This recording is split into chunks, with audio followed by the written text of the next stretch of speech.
Hey, it's the K-tastic one on Money Chaos, and you're listening to Wrestling with Entertainment podcast. Hello, hello, hello, and welcome to the show. It's Wrestling with Entertainment, bringing you the latest exclusive breaking news, previewing and reviewing the latest shows from WWE, AEW, New Japan, and everything in between every Saturday, and interviewing all your favorite wrestlers on Wednesday. I am your host, that guy, James J, with the leader of Squash Squad, Coleco Yachts, who is not here. Was he really ever here to begin with? But somebody that is here, the American Scooter Dust. I ate a clock today. It was very time consuming. I could imagine. And it's a great day for wrestling. Last Wednesday we interviewed Armani Chaos in what was maybe one of our more controversial interviews. Damn, if you wasn't Paris Van Dale, he gave it to you, and he really didn't care what anybody thought. Didn't he, Scooter? Oh, without a doubt. The claws came out and they were not afraid to scratch. Meow. This upcoming Wednesday we have the Grinder, Mark Shaw, and that's a really good interview as well. One of our first promoters we've had on the show from Pro Wrestling Ontario. So there's a lot of insight on the background of what makes a wrestling promotion work, especially in this pandemic. That you definitely want to hear, right, Scooter? Absolutely, without a doubt. Plus, he's got a stellar beard. Oh, without a doubt. Top top five beards in pro wrestling today. Yeah. Oh, absolutely. And for April 7th, our Mania Wrestling with Mania weekend interview, Love Doug. Love Doug! There's Or, as Coleco would say if he was here.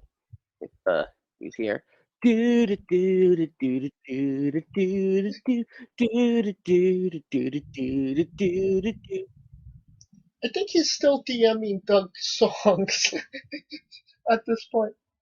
Um, there's not a lot we could really say about that interview with Love Doug other than you should listen to it. If you've never listened to us before, if you haven't been entertained by wrestling with entertainment, if you if you're not entertained at the end of that interview and enjoyed what we did, I don't know what to tell you. Because that is probably one of our most entertaining interviews to date. If you only listen to one interview this year, make it this one with Love Doug. And we have coming up as well, a little later today, the semi and finals of the Mania Madness tournament. We Everybody's got a horse in the race except Coleco at this point. You have two horses. Um, I think I me, should have had. I think I should have had three, but yeah, that's what the fans want. I think it's still just a little unfair you have two. But me and Drew are gonna duke it out. Big John Studd versus Andre the Giant in the Body Slam Challenge versus The Rock and Stone Cold from Mania 17. And Scooter is having a battle with himself. Not only It's in good. It's gonna be self-defeating. uh, Bret Hart versus Owen Hart WrestleMania 10 and And Randy Savage versus Ultimate Warrior, WrestleMania 7. Scooter's definitely going to have one of his picks in the finals. Me and Drew have to fight it out for that last pick round, and I think I have a good chance of winning the whole thing. So we'll see how that goes. It's going to be a very interesting final indeed. Oh, without a doubt. And you can find that poll a little bit later today at our official Twitter handle, Wrestling with E. So please vote specifically for James J. It's my show, damn it. Support me. Alright, enough putting ourselves over for the time being. Time to get into the news. Andrade released from WWE earlier this week. Um, Yes. it seemed like it wasn't coming, but here it is. Yeah, I mean, it was almost inevitable when he asked for it and then it was denied. Um, but eventually, I assumed they took a look at I guess, the books or whether or not Vince's opinion, because Vince's opinion on Andrade wasn't high to begin with. Um, Plus, we're also getting to the time of the year where a lot of releases start to happen. That's true. Literally, right after Mania. And Andrade just trademarked La Sombra for himself. So most likely you will be seeing La Sombra in a Lucha Libre ring within the next couple of months. And it will be in the next couple months because it was, he doesn't have the 90-day no compete clause. He's allowed to go wherever he wants at this point. Do you find that surprising that WWE granted him that? Um, I'm I'm both surprised and not surprised at the same time. If only for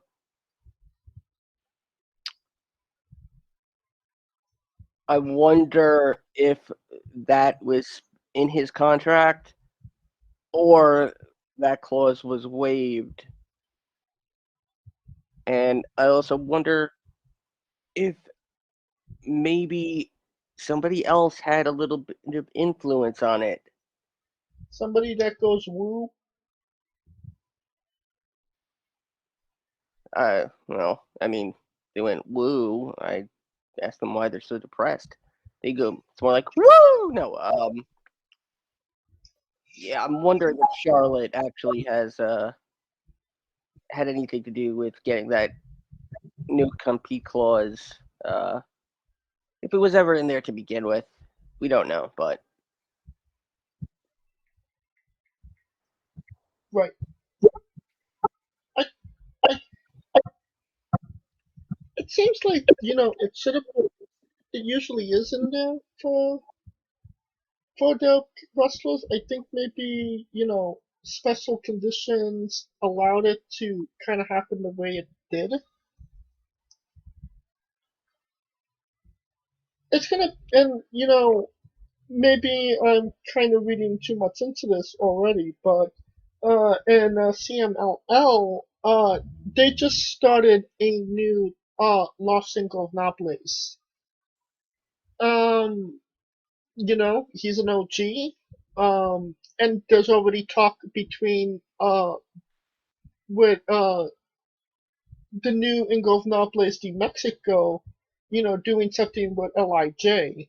So, you know, I think it may be a good time for him to venture out, but we'll see.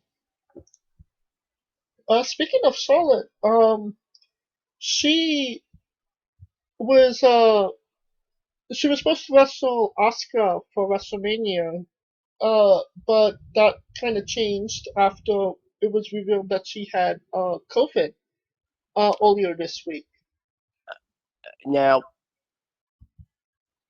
I never saw any reports that were definite that had Asuka and Charlotte on the card. It was Asuka. The only definite thing I saw was that they didn't have an opponent for Asuka, so I made the most likely association, that being Rhea Ripley, and that turned out to be correct. Um, more like that's more of a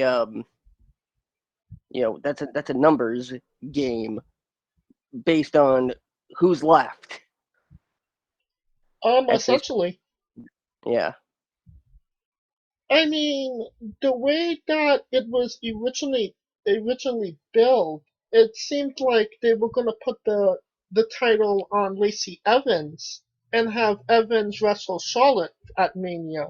Obviously, yeah. that didn't happen. They kept the belt on Asuka, and it seemed like they were going Charlotte Asuka. And now Rhea Ripley kind of got drawn into this championship that maybe not she was ready for. Agree, Scooter?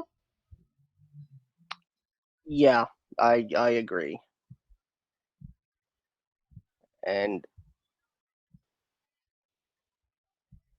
hold on, there is some incoming news,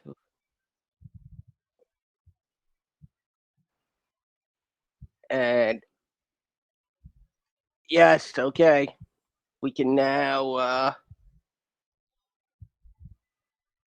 The Universal title match at WrestleMania is now a triple threat. Roman Reigns and Daniel Bryan. An Edge. Roman Reigns, I said Edge first, didn't I? Oh, okay. I didn't hear that. But I think we kind of saw that coming after the Fastlane paid preview. What do Uh, you yes, we did. what do you kind of is this more appeasing Daniel Bryan, trying to get more fans because they know Daniel Bryan's a draw, or not believing Edge could have a really good one-on-one match with Roman? I I don't think it's any of that. I think they happened into this. Um, again, that the momentum that one superstar builds, that makes every writer in the WWE and Vince question whether or not they're making the right decisions for WrestleMania. And then to suddenly just try and capitalize on that momentum, which is really odd given our climate, because you can't really judge momentum now. Because there's no fans. Exactly. Right. And the idea of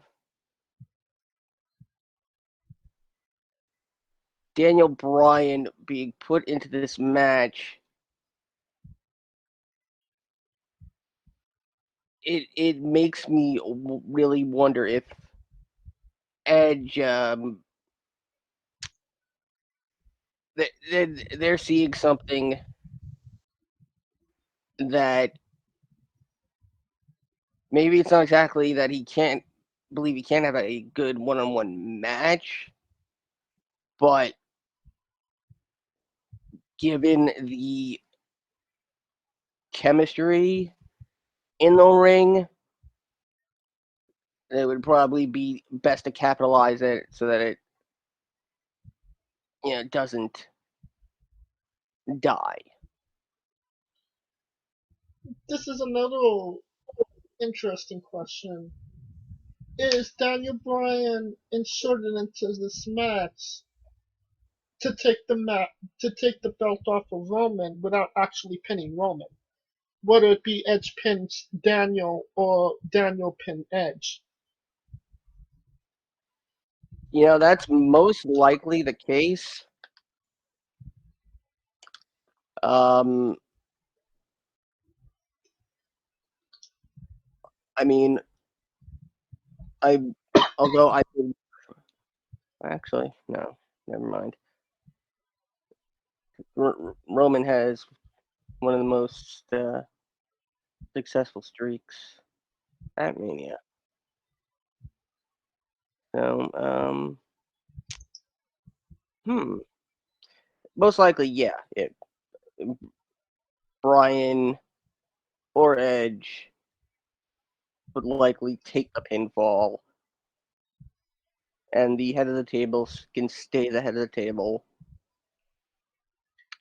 And everybody keeps their heat. Basically. Yeah. Next interesting thing to come out of the news, WWE is exclusively on Peacock now.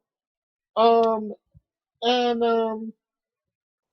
things are maybe not the same way you remember them playing out. They have scrubbed some offensive content out of the WWE library. Yep. Just as some example, one example, they removed the match at WrestleMania 6 between Bad News Brown and Roddy Piper. I believe it's just the promo, not the whole match, right? No, the match too, Oh, wow. because Piper's half of his entire body Yes. was black, painted black, and also the infamous 2005 Survivor Series segment where Vince drops the N-word. I think we already knew that was going to get censored. I mean, anything that's not actually directly from the WWE, any other place, it is going to get censored. Surprisingly, the women's championship match from Armageddon '99, complete with nudity, is still there. No, I'm kidding.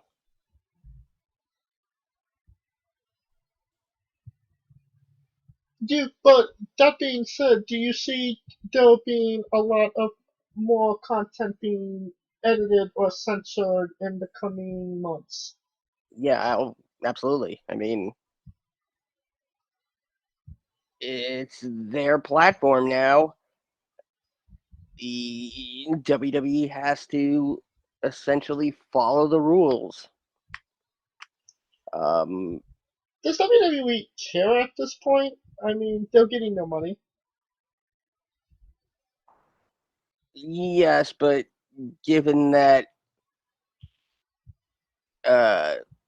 there's not going to be any WWE touring for until at least 2022. Or later in the year, 2021. There was an announcement. There was a story to released no WWE touring anytime soon. No plans to tour for the first half of 2021. They're going to try for the second half of the year, but it does not look good at this point. Guess we'll just have to wait and see. And the Thunderdome's new residency begins next month at the Younglings Center in Tampa, and that is where it will essentially stay when the WWE decides whether or not it's prudent to return to a weekly live event model or not, which means we could be seeing tapings return. I mean, if they're not touring, then it basically means that the Thunderdome is here to stay for a good, for a little bit, a lot longer than maybe we anticipated. Plus, you also have to remember that in most of the contracts, there's a house show stipend or a live event stipend. So with that not with no house shows, the WWE has to basically figure a way to not be in violation of contract, although I do believe this does count as a force majeure, an act of God, and I'm pretty sure that's covered in terms of essentially canceling out that clause in the contract. Right. I think that is kind of a wait and see how they deal with it, because the way they've been dealing with contract issues as of late has not been so great. And last thing on the news circuit, Impact Wrestling moving to Thursday. We saw this coming, didn't we, Scooter? With NXT going to Tuesday, they really don't need the competition or the headache of doing going up against anybody, right? Yeah, absolutely, and as well, Rebellion has been moved back as well. Didn't see that. By I believe it's now April 25th. It was scheduled for the 11th, I believe. I didn't remember it was later in April. I'm sure we're going to be talking all things Rebellion and what happens with Impact Wrestling when we get there. Because I think there's going to be a lot to talk about, no? Yes. I mean, we could probably spend an hour on the Hall of Fame announcements alone.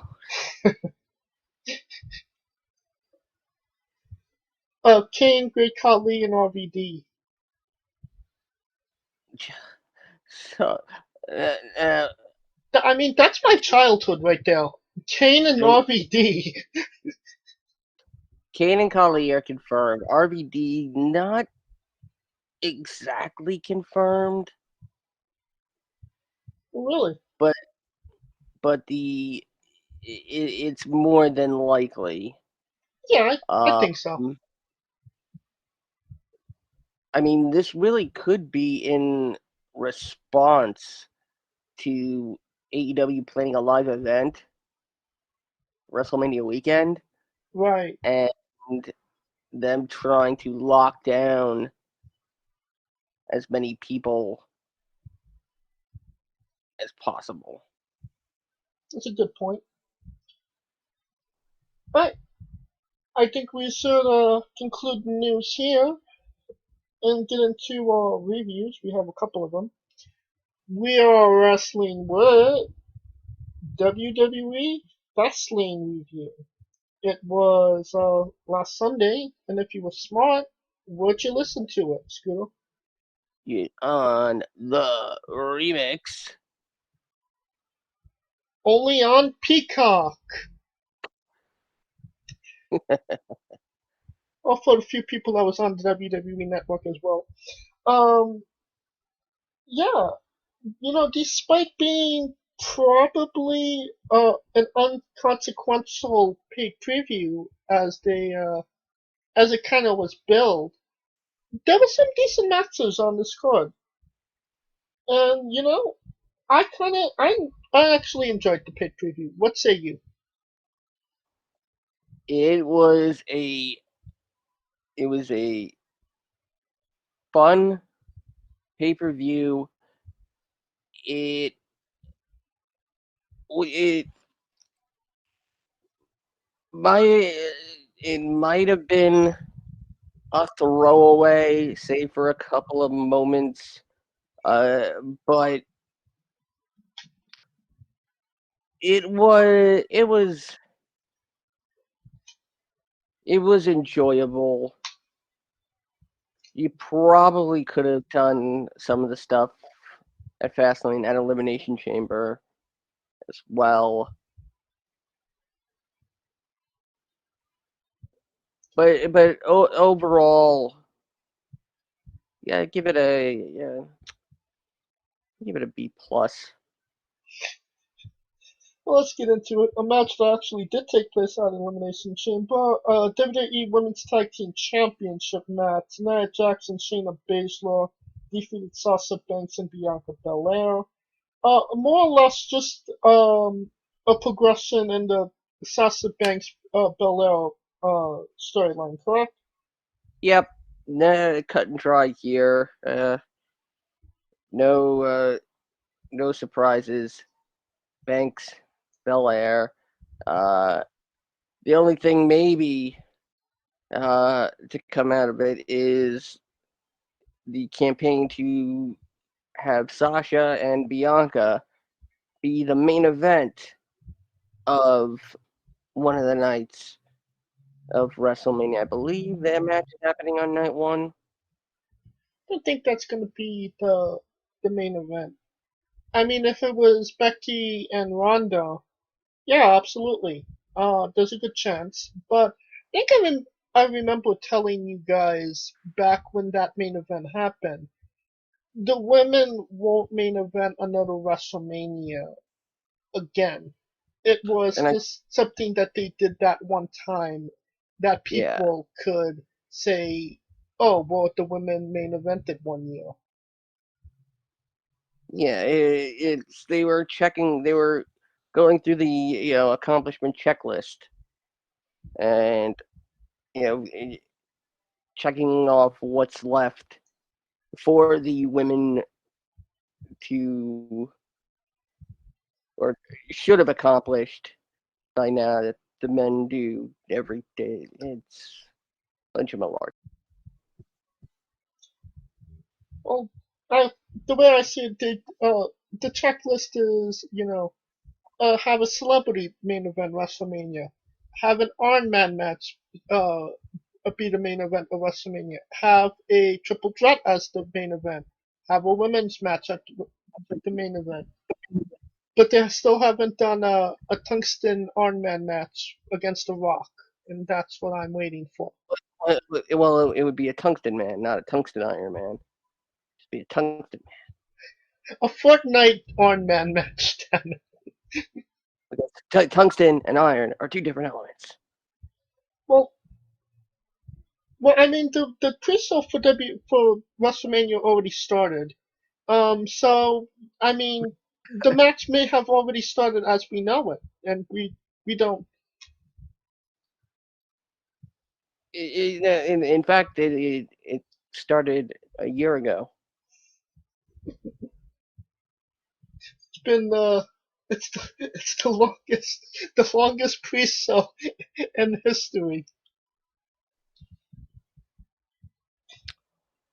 Anyway, something that went way too long that was way too short as well. Intercontinental Championship match. Big E defeated Apollo Crews to retain the championship.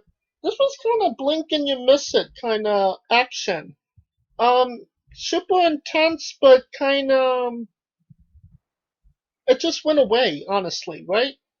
Yeah, it was. It was very. How do I put it? Kabuki-ish.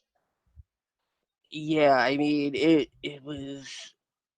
I mean, it was less than 6 minutes, and the the pinfall I think was a surprise to everybody. Right.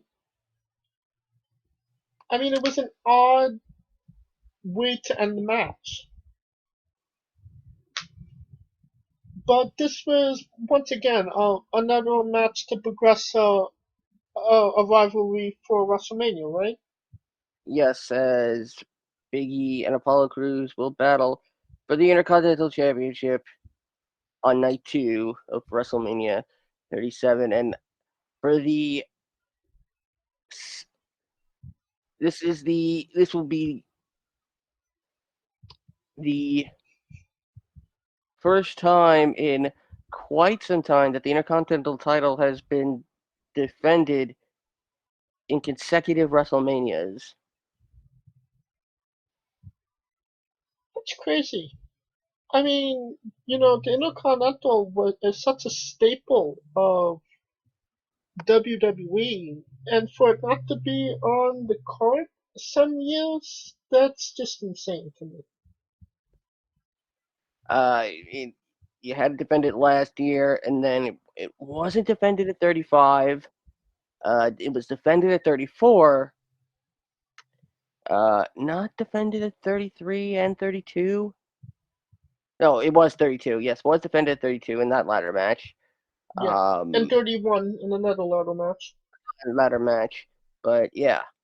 Uh, so yeah. So since 2014, 2015.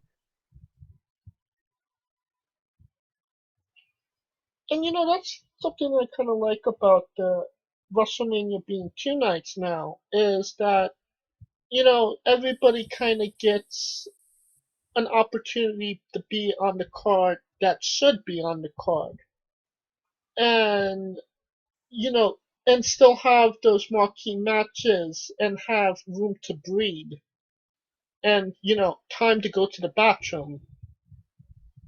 You know what I mean? I mean, unless you're on the Thunderdome, then you can't. You can't bring the laptop into the bathroom. No, because then they'll give your spot to somebody else if they don't see somebody on camera.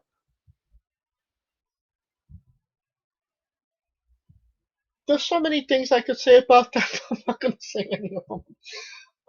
I mean, there are times where people will just get randomly kicked off, and they'll say, "Oh, your time on the Thunderdome is done. Thanks for joining."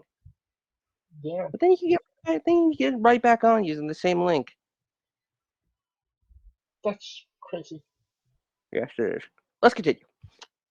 Braun Strowman defeated Elias with Jackson Riker. This happened. Yeah, it was a thing. Yeah, Uh, I mean, I mean that's as far as we could go with it, right? yeah. I mean,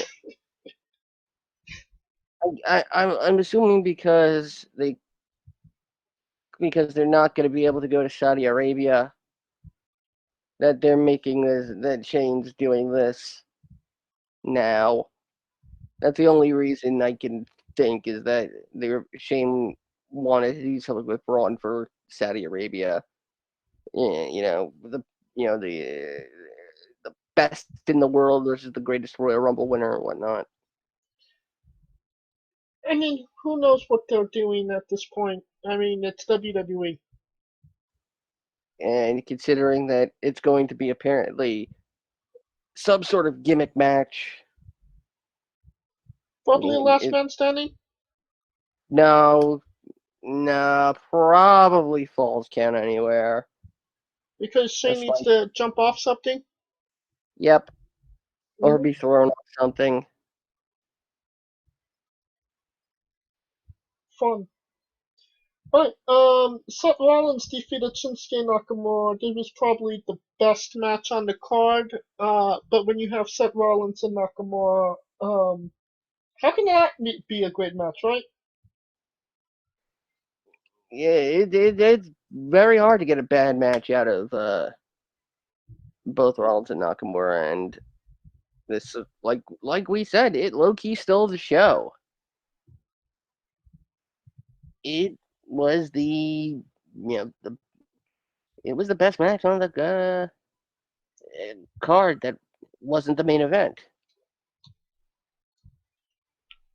I mean, I'd put it up against the main event, and it would still be the best match. You know, Mm, at some time, sometimes you need a great story, but sometimes all you need is two great wrestlers, and they just tell the story inside the ring, right? yeah, I mean, yep, surprisingly enough, it was a clean victory on Rollins' part, and there was no, interference from, Cesaro, who I'm pretty sure is wrestling Rollins at Mania. yep. Night one. It is official Rollins and Cesaro. All right, Should be a swinging good time. swing better, better. That'd be a great match if Cesaro ever wrestled Sting. The Swinger versus the Stinger. No holds barred match. Drew McIntyre defeated Sheamus. This was actually another really good match where you guys just beat the crap out of each other. Yeah. This is what I would have imagined if it was Drew and Sheamus for the WWE Championship at Mania. That's what it would have been. It's a fair assessment. I mean, now with Sheamus apparently going for the U.S. title and Trevor, and um, You think I Sheamus mean, kind of got demoted there? yes, yes, and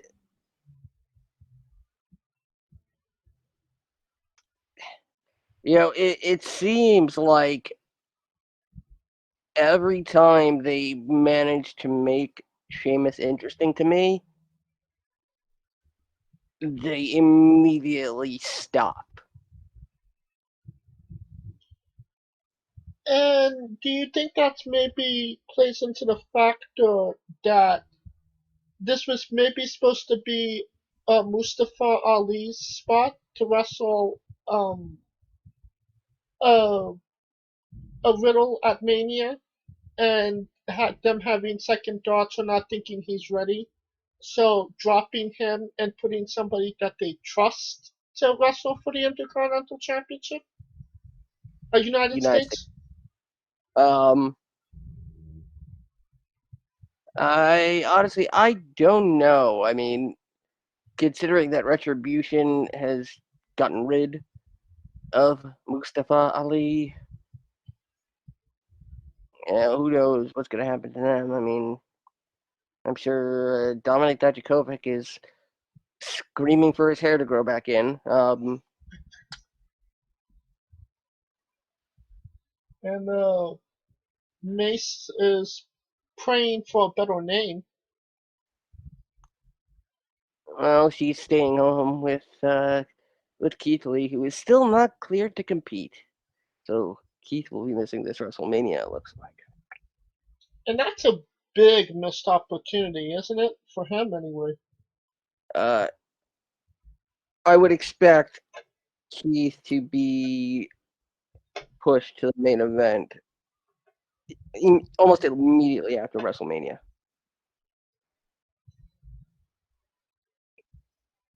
I mean, that's a fair assessment. Whether or not they continue with McIntyre as the main event guy.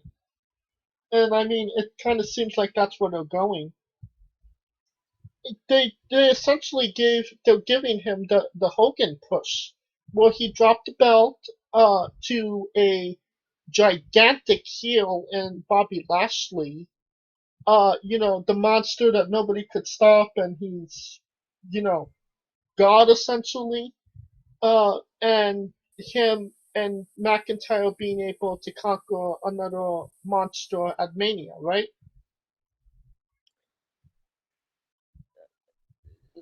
And that is where I think the story and the gravitas fall a little bit short, because we've seen McIntyre and Lashley plenty of times before. We've seen it for the WWE Championship. It You don't was at remember it, pal. You I forgot it. remember, damn it. You'll never make me forget. What's that? You want me to look right there at that little round device that flashes a light? You comes the Mania Man. Before I'm that sorry. you remember. No, you will never make me not forget the fact that a year ago Bobby Lashley was a transition title defense for Drew at Extreme Rules, a one and done. Now that Bobby's got the title, they better friggin' commit to it.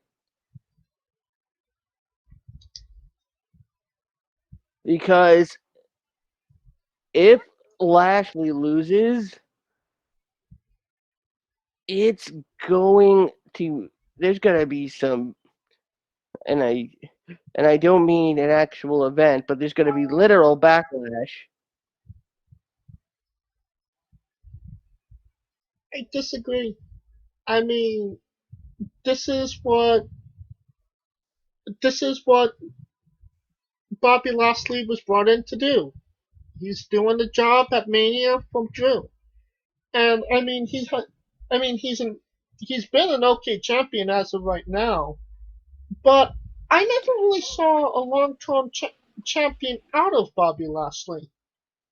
And we're joined by Coleco Yachts. So,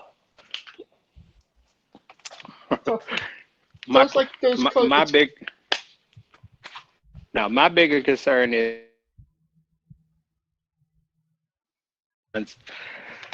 Asian and another person wants chicken. Do you just pull over and say, fuck it, we're getting Italian? from a Canadian from Canada. A Mexican from Canada. And a partridge in a pear. Roast Fiosa. Flair's We're talking God about damn it. Bobby Lashley essentially becoming a transitional champion for McIntyre to conquer for Mania. Agree or disagree? Oh man. On you, James. I disagree. Reason being is because if that were the case, why would they take the title from him? If they really wanted to make him look strong, he would have got the belt back after the cash-in. Thus, you see what I'm saying? But the problem is with that, it would have brought up not ambiguity, but it kind of would have been a spoiler if McIntyre went. Because keep in mind, He won the belt, ran through it, lost to Orton, got it back like weeks later, ran through it again, got the cash in. They could have just gave it back to him and have it running through WrestleMania. And I told y'all, and also the reason being is because Bobby Lashley's starting to be a face now, because the Hurt Business is crackling. That's why. And I kind of figured that. I was like, once he gets the belt, that's when shit goes downhill.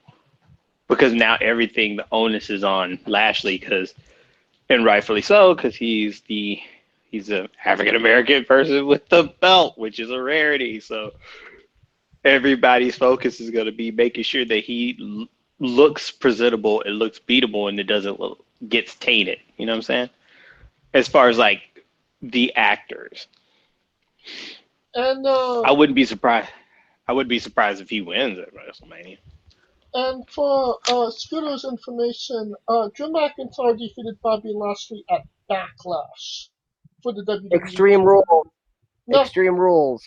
Backlash. What? Greatest wrestling match ever. He defeated Dolph Ziggler at Extreme Rules. Oh, that's right. But see, that was Lashley before MVP. No, it's with MVP. Actually, yeah, that was. Oh, so pre-Hurt Business, Genesis. Yeah. Another pre-match. Alexa Bliss defeated Randy Orton. Yeah, you heard that right. Not technically a match, but it definitely got us where we need to go. Correct, Skittle? Absolutely correct. Now there's some speculation as to how Randy Orton and the Fiend will go down at WrestleMania, but it's another cinematic match. Prepare to basically, I would think, see Randy Orton fight himself. Oh God, no. But this has to be in front of a crowd because there is actually a crowd this year. I would think. But the biggest thing I am hearing is the possibility of separating Bray Wyatt from the Fiend and possibly revealing that this Fiend is not Bray Wyatt. You know? And it might be Bo Dallas. Ooh. But Bo's not that fat. I mean, has anybody really seen him in a while? Packing on that Corona weight? What say you, Coleco?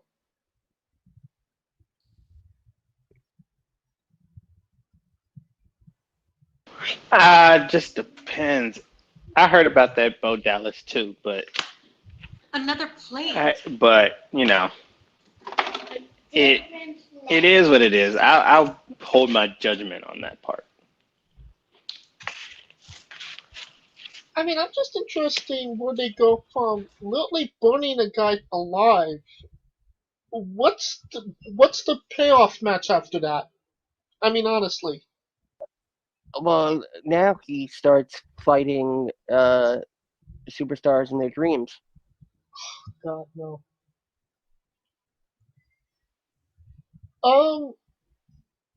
Talking about I mean, they made a literal. Talking about a dream match, so to speak. Universal Champion Roman Reigns defeated Daniel Bryan to retain the Universal Championship. This was everything it needed to be and more. I mean, talk about a great match that had a great story. No? Yeah, it had a it had an okay story. It needed this extra edge oomph to really sell it, and that might have actually been Edge might have actually been his own worst enemy here, considering that it will now be a triple threat. Right.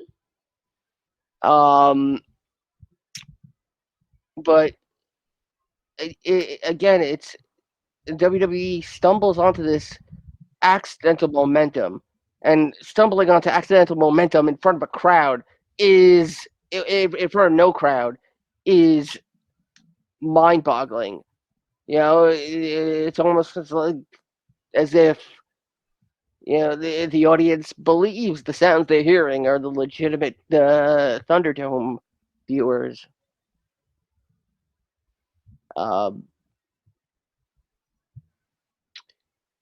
But I mean, we're getting. I mean, we got an Occupy SmackDown last night, basically, and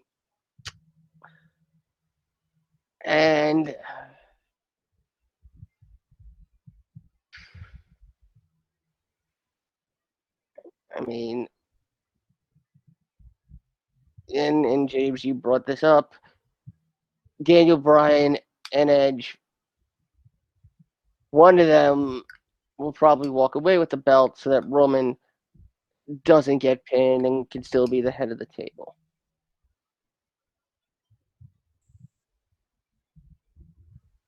Coleco, you have something you want to add to all that? I mean, I think Roman will probably. I think he's walking out because it's. I think when was the last time he walked in and walked out as champ? I don't think that ever happened.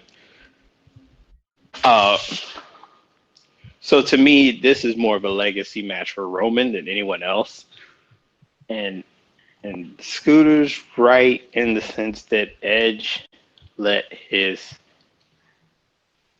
jealousy cloud his judgment, if that makes sense. Yep. So that's the story. Like, he didn't like the fact that it was done the right way in his moment, especially considering all. You could understand why he did it, right? Like, Right. That's the whole point. That was, I think that was the story. Like, I ain't saying he should have did it, but I understand. So yeah, it'll probably get to a triple threat or maybe some kind of. Well, because Roman and Edge are night 2, so yeah, Daniel Bryan's gonna be in the mix somehow. No, Either it was made official last night.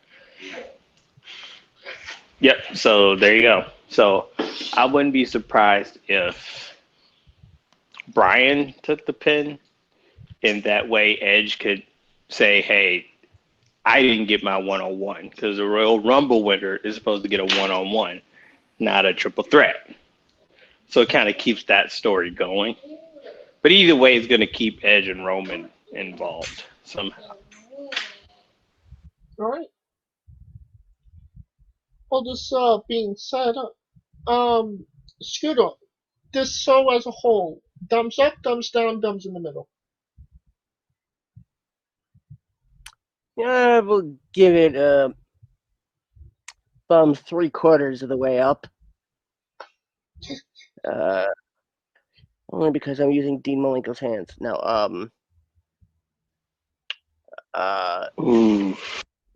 Coleco's the only one that got that. Get well, Dean. We love you. No blow. Yeah, thumbs up. Coleco? Other than that tag match, thumbs up. Other than the Shayna Nia match, because I kind of got where you were going, but I mean, no need to do all that. But other than that, thumbs up, because now we see the concrete where it's going. Everybody's going to have a dancing partner. I agree. Thumbs up.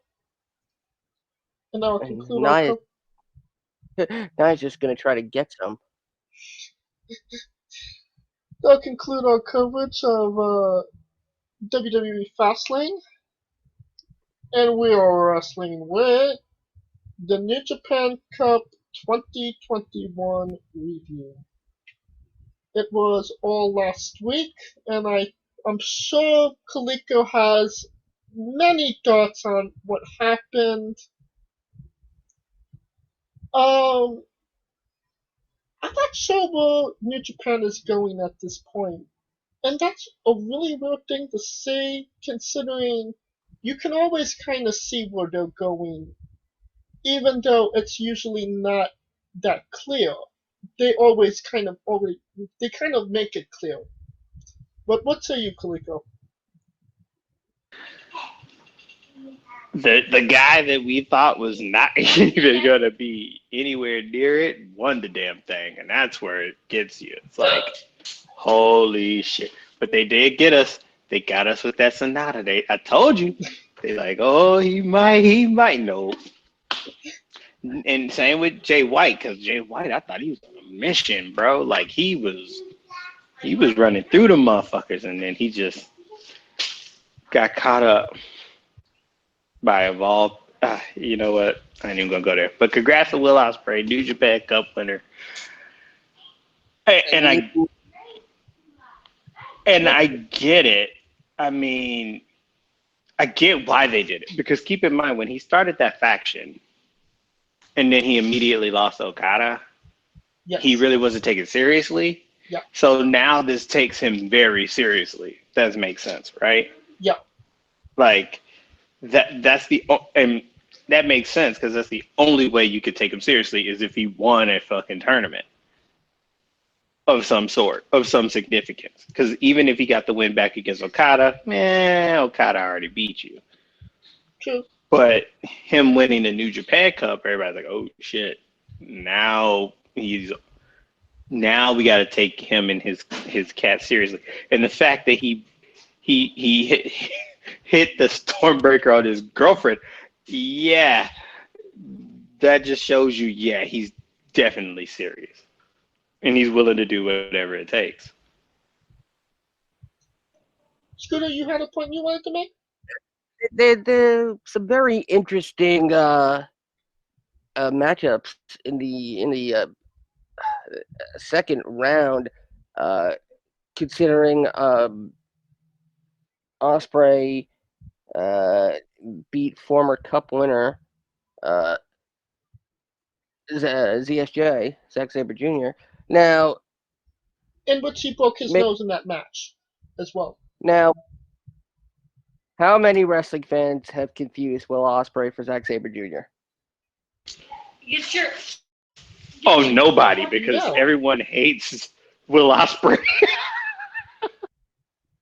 I mean, when you refer to that, the pale white guy in New Japan, you think that they're going to talk about Will Ospreay or Zack Sabre Jr.? I was going to say David Finlay.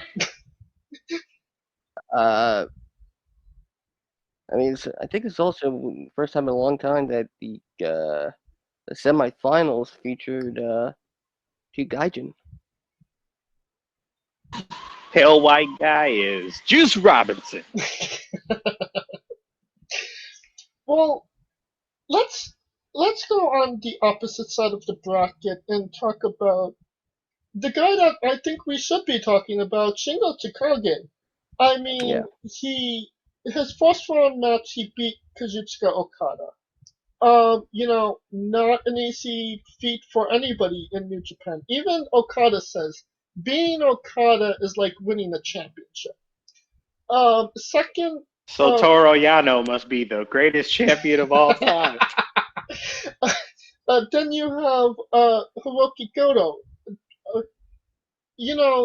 People sleep on Goto, but he's not a ham and egg. He has won this tournament 3 times. Third match he beat Kenta, and I mean Kenta,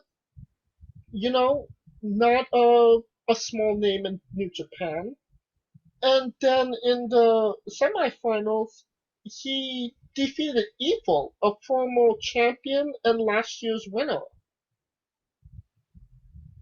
is So it made sense that he would lose in the finals because he had the roughest road to the finals. yeah, I get that, but does this kind of show that Takagi is a main event player if ever needed to be called upon?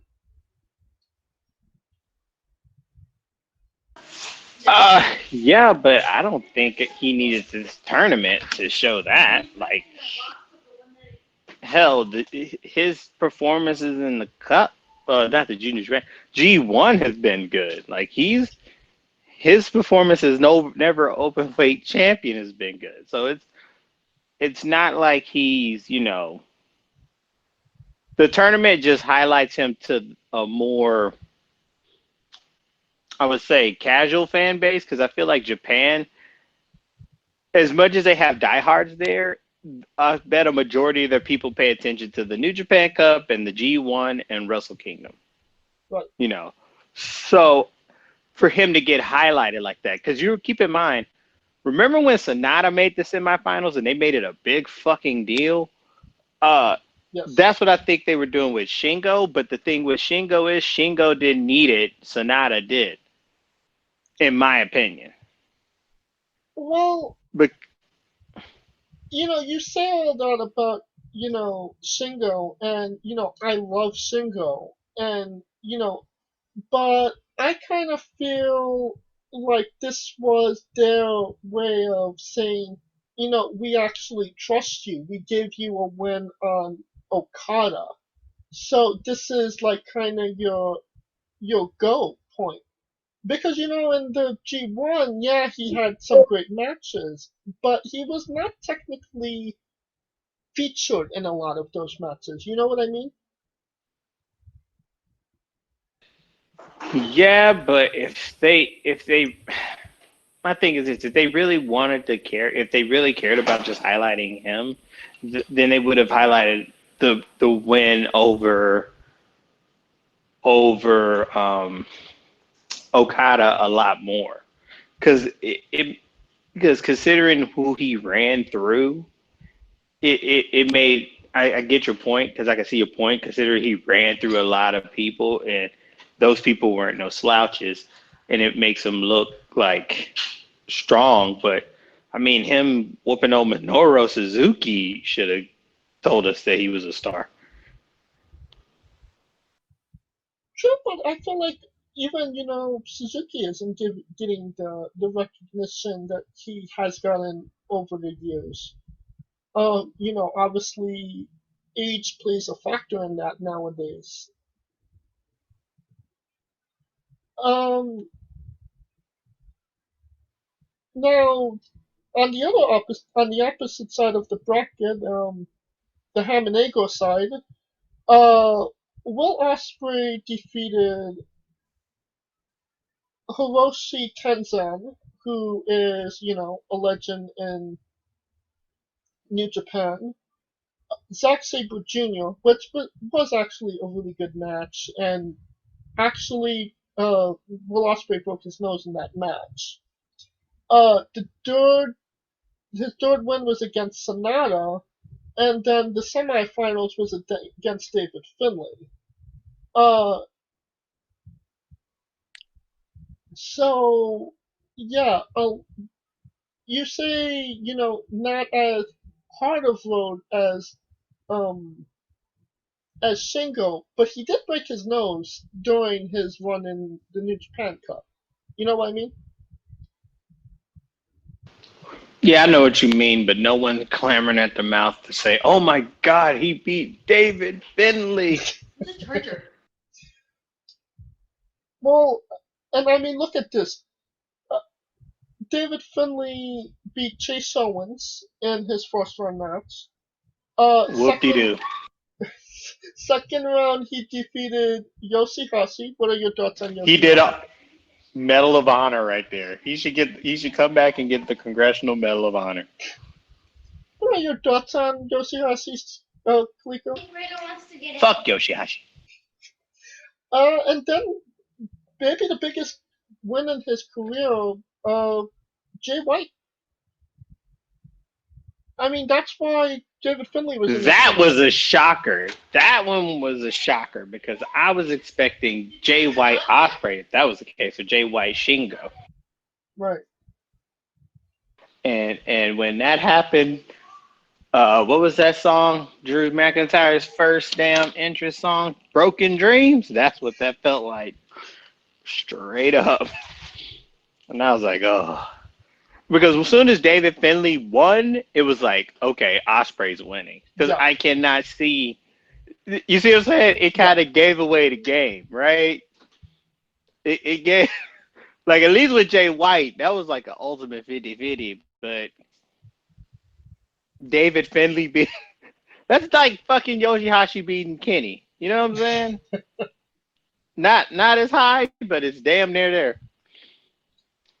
Now, Scooter, is Jay White maybe regretting resigning with New Japan at this point, or do you think that we are actually going to see something forthcoming in this year for Jay White? Nope.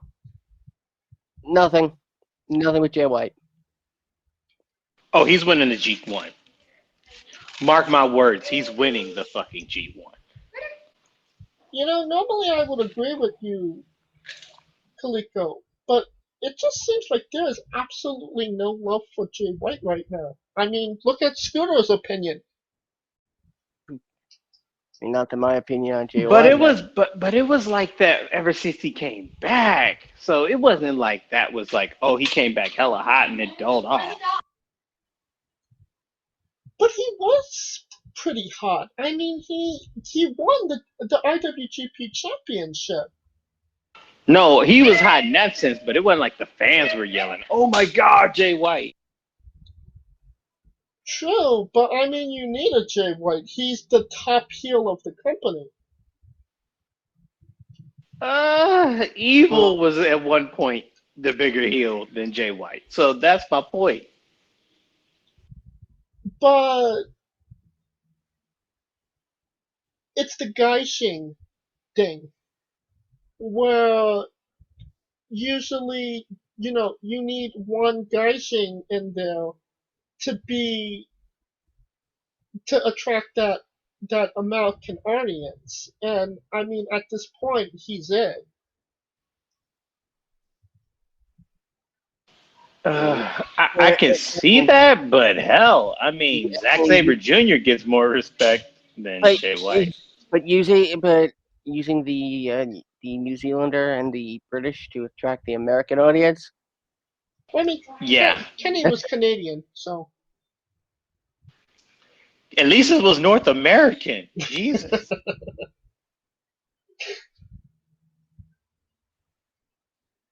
So, Canada's not a real country, so. It was never really Don't there. don't let Flair say let you hear that, boy. Don't let him hear it. So David Finlay makes it to the semifinals. Where do you see him going from this point on? Scooter? God. Finlay or Osprey? Finlay. I mean, he's one half the Impact Tag Team Champion, so. Tennessee? Yeah, and I think Finley's time in Japan is basically over. How about you, Coleco? Yeah, Finju's beating the Good Brothers. That is another thing we need to talk about. But anywho, but I felt like, I mean, that's the ceiling for him. I mean, he's not gonna win any other tournaments, so I feel like that's a good ceiling for him. But the only reason he was there is because he was sacrificed to the slaughter. I'm gonna start saying that. I'm like, yo, they just put him there to get slaughtered. He's the sacrificial lamb, getting slaughtered. Speaking of sacrificial lambs, where do you see Will Ospreay going from this point on? Depends. Because when he hit his girlfriend with Stormbreaker, it was kind of like, yo. Huh? I believe it was just an ice cutter. Ice Cutter, Stormbreaker, one of them goddamn names. But when he hit her with it, I was like, yo. He's about this life. Don't know how that's going to translate to Ibushi, but it'll be an interesting match. Now, the funny thing is if they really wanted to take his stuff seriously, they would put the title on him, even though Ibushi is kind of like running on all cylinders right now with this thing. But have him win it in a heel way, like Evil, and fuck around and give it back. I mean, just for him to be like, yo, this is his stamp. I don't know about that. The only thing I thought when he hit B Priestley with the ice cutter was he's got nobody to cry on when he loses to Kota Ibushi. Nah, she'll come back. It's a cult, man. It's a cult. It's a cult thing. You don't get that. Like, that's one of them things where he'll beat the hell out of her, and she gonna come right on back. Or kind of like how Retribution used to be. So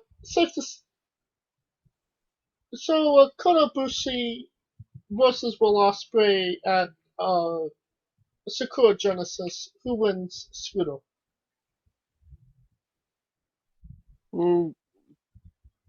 Probably. You know what? I'm gonna say Ospreay. Coleco? I'm gonna give Ospreay the benefit of the doubt, and I think it's gonna be kind of funky the way he wins it, if he wins it. But low key, Ospreay's been getting press in the States for wrestling, like ESPN press. So it ain't like you know what I mean? He was getting that press last year, so it ain't like it's new. It seems like I'm alone on this Kota Ibushi island. That's fine. We'll see. I mean, we won't be reviewing it. I mean, you're not alone, but we're just giving Ospreay the benefit of the doubt. That's fine. We won't be reviewing Sakura Genesis for obvious reasons, and by the time we get to it, it'll be way too late, and we'll probably be into our next New Japan show. So we'll see what happens there.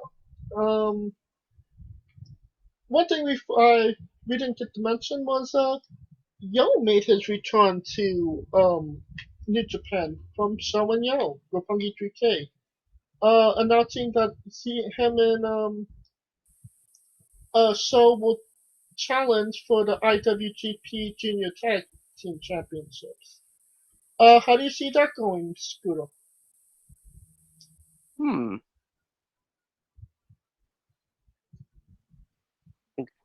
Just say yo.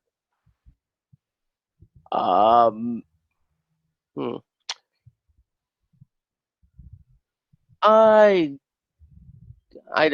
don't think there's a tag title reign in the future for Pongi. What about you, Coleco? You think Shaw may have outgrown Yo? I feel like this is a setup just for the breakup, right? Like Yes. the body only one, like Yes. because Show has been fucking going, and I don't know, is Rocky still around? Because technically he's kind of like He's in America. he was kind of like their mentor-ish type shit, but Now he's like the actual Rocky. like Rocky the Squirrel. That's what I was. You know, Oh, I see Yo going to United Empire. So, I mean, they don't have a junior yet, so that would make sense, right? I mean, it would make sense if they are the. It would make sense if they win it. I mean, right now it's El Desperado and Kanemaru, Yoshinobu yeah. Kanemaru. So they just got it. So I'm expecting it. I, it would be a great moment type deal. Hey, Republic, because they kind of reminded me of like BTS before. You know? Like when they first showed up, I was like, "Damn, BTS in the scene." uh, but uh, I think it might be a setup for the Switch. But if it happens, it would be way down the line because Suzuki Gun is, El Desperado ain't no joke. Uh, so we'll see how this goes. But I'm betting you my money says it's gonna be the swerve. Show beats yo. Yo says no, but So, no don't want to so adds a go. W to his Which name. I know. Show beats yo, but yo won't go. Yo says no, Who's but the show says Yoko hell Ono? no. I know. I could make up. We got rhymes for days. Rhymes for days. Get that Cat in the Hat book before before they're all gone. The Cat in the Hat book ain't going nowhere. They canceled 6 books that were racist, and everybody's like, Dr. Seuss is gone. Like, bro, you can go get green eggs and ham right now. Shut y'all asses up. Alright, and now we'll conclude our coverage of the New Japan Cup. Join us this Wednesday as we interview the Grinder, Mark Shaw. And then after that, Wrestling with Mania Week. We have watch-alongs with Becca and Romy and Kathleen, Holden Albright and Clay Wolfson, and DVN. We have a trivia night coming up as well.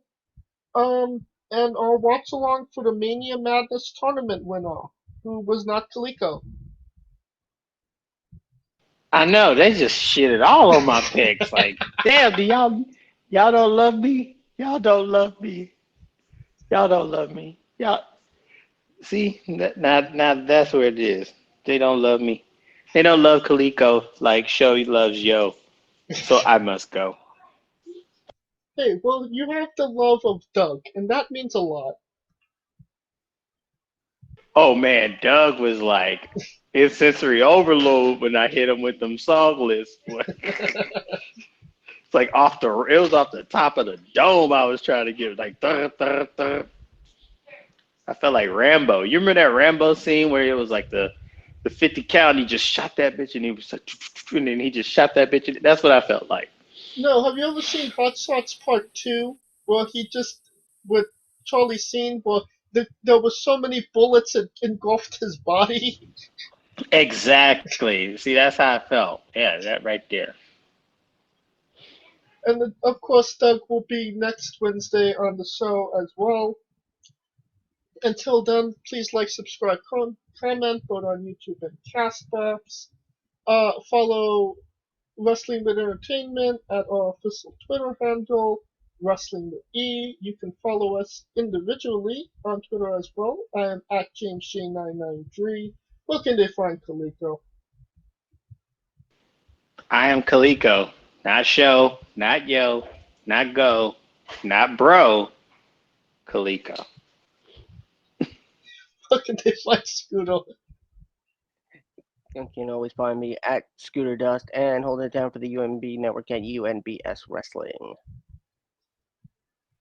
For Coleco Yacht, Scooter Dust, I'm James J. And this has been Wrestling with Entertainment.